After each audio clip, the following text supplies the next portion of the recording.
With kids getting out of school this week, a chance to help teenagers who may be dealing with difficult issues. Self-esteem, bullying, healthy relationships are all challenging for today's young people, and there's not a lot of stuff out there for kids like this. So I'm joined by Angela Mancuso and Diane Ripple from the Women's Center to talk more about what you guys are calling P.O.W.E.R, and that's a clever acronym you've created. Can you tell me first, what it stands for and what you're trying to do here?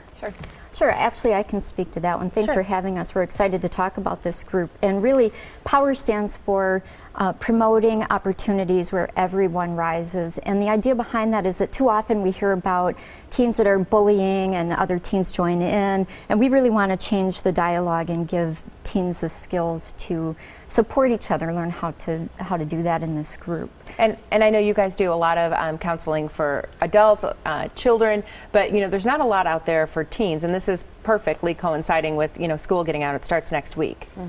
Right, and really, I'm sorry, I'm going to just jump in here again too, but the idea behind this group is to provide expressive activities for the kids to help them learn, and particularly teen girls. That's what this group is focused on, to help them really learn about some of the challenges that they're facing today, which would be dating violence, bad relationships, sexual assault and abuse, all of that kind of stuff. And then we really want to focus on how we can build the self-esteem and the self-worth and teach the girls how to learn to support one another through this group. I think it can be especially tough for anybody going through that, but then not only to admit that, but also admit that, hey, they'd like to talk to somebody about it, something they can't handle on their own. What do you say to your kids to, let them know that this is something that they should do and not be ashamed of?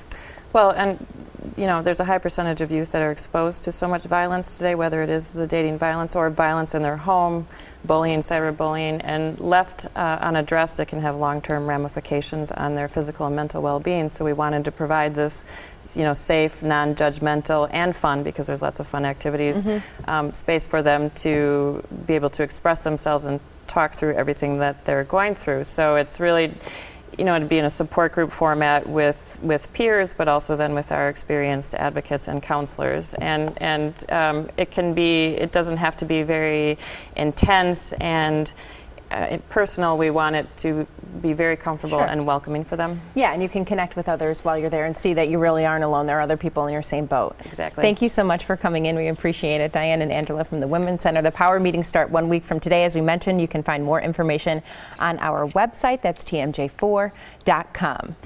Taking a